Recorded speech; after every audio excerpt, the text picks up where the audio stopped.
Hey there guys, and welcome back to the channel. As always, it's a pleasure to have you guys join me.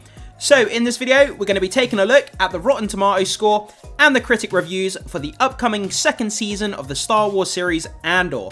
Andor Season 1 is widely regarded as one of the best things that Star Wars has produced since the original trilogy. I don't think you'll find many people that argue that point. The first season was nothing short of incredible. The writing, the action, the drama, everything about it was just exactly what the Star Wars fanbase have been waiting such a long time for. I mean, with the drivel of TV series that Star Wars has been giving us, Book of Boba Fett, The Acolyte, that kind of trash, garbage stuff, Andor is just on a whole nother scale, a whole nother level of brilliance, and I'm so glad that Season 2 seems to be upping what Season 1 did. So anyway, looking at this, the tomato meter, which is the critic score, currently sitting at 98% from 56 reviews. Obviously, we don't have any audience reviews as of the moment because the show has not debuted, but 98% for the second season, that is absolutely just off the chart incredible. So what I want to do as well, before we get into these reviews, let's just compare the tomato meter for Season 1 of Andor and see how it compares. So if we go over and check out Season 1 here, so Season 1 sits at 96% from 608 reviews, 87% from the critic score, which is pretty damn incredible. So the second season notches up the tomato meter by an extra 2%, which is all the more incredible. Although the extra 2%, I mean, that could be a world of difference in quality, so we'll have to wait and see. But I mean, a nearly 100% score, that just gets me all the more excited for this show.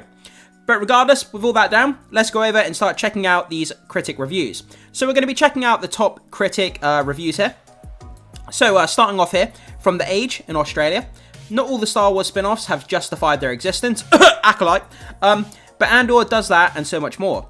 By the time it ends, it has not only delivered in spades, it has made the entire web of stories feel more coherent, rounded, and real.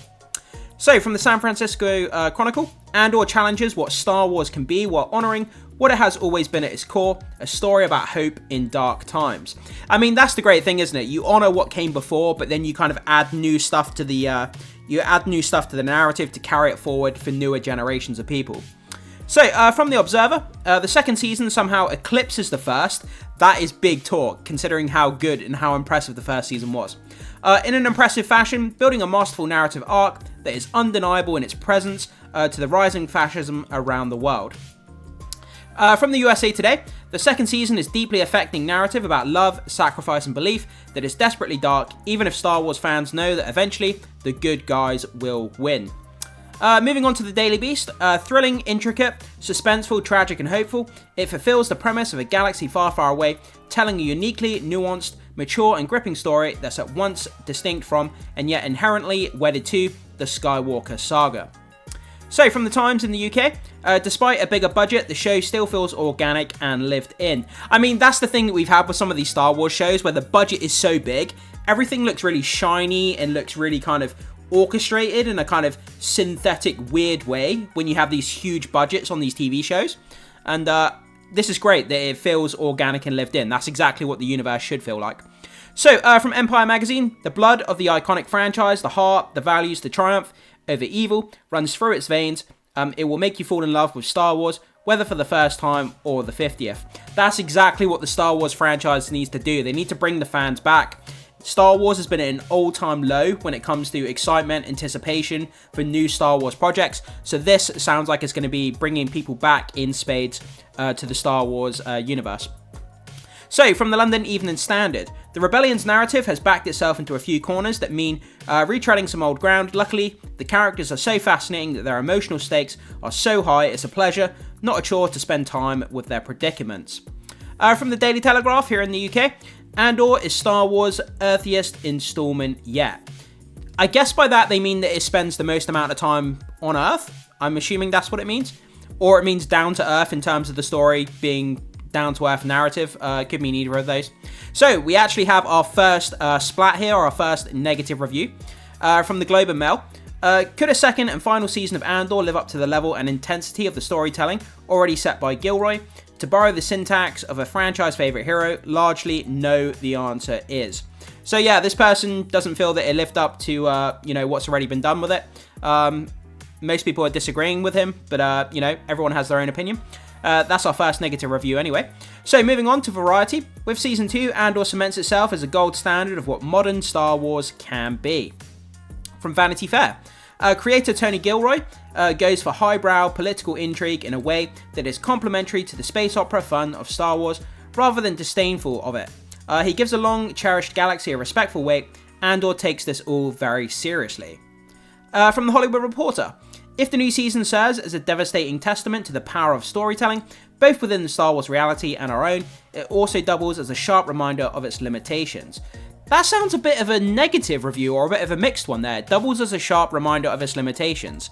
So they're talking about limitations within the storytelling there. So yeah, sounds like a bit of a mixed review, even though it's positive. Okay. From IndieWire, Gilroy's resolve to craft the earnest tribute to the unsung heroes of who built the rebellion is only surpassed by the ability to deliver a Star Wars story as aching and soulful, tragic and tenacious as this. So from New York Magazine, the second season doesn't just cement the show standing as the best Star Wars project ever made.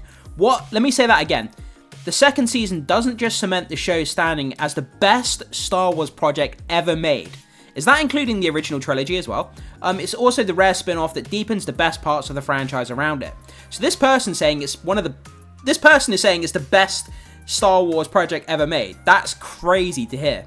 From Newsday, all the performances are outstanding, but the ones that will knock your socks off are by Kyle Soller and Denise Go. Sorry if I mispronounced those names. From the Rolling Stone, even with the hiccups, Season 2 and Andor as a whole impresses with how effectively it uses the pieces of this hugely commercial brand to directly grapple with the ways that fascism rises and the ways it can be fought. And then finally, from Consequence, Andor has been the balm and blessing. It really has been some of the very best storytelling to ever bear the Star Wars name. And it also feels like it should be the last live action prequel. Again, this person reiterating a point that we read above, the very best storytelling to ever bear the Star Wars name. Some of the things that people are saying here is crazy. The person up above in the earlier review said it's the best Star Wars project ever made. And now this reviewer here from Consequence, the very best storytelling to ever bear the Star Wars name. This is insane. These kind of things that we're hearing in these reviews. Unbelievable, guys. I cannot wait to see this. I really can't. This has really got me hyped. I've been on a lull with Star Wars now for years where I've just not cared about it. I've not really bothered about it. And now hearing this, I'm just like, wow, this sounds insanely good. And based on how good the first season was as well, I mean, guys, I think we're in for a really special treat when it comes to this show. So if you want to catch this show, you better sign up to Disney Plus, guys, because it sounds like it's going to be a great one to watch. But yeah, 98%, 56 reviews. Absolutely incredible across the board here, guys. So with these reviews, what do you think, guys? Does it get you more excited for the show? And just let me know your thoughts, comments, and opinions on what you think of these reviews.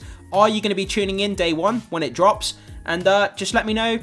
Like I say, let me know your thoughts down below. I'd love to hear your feedback on what you think. Thanks so much for being here, guys. As always, make sure you hit the like button before you leave. Consider becoming a subscriber of the channel if you haven't done so far. Goes a long way to supporting the content, so I really appreciate that. And as always, I will see you in the next video.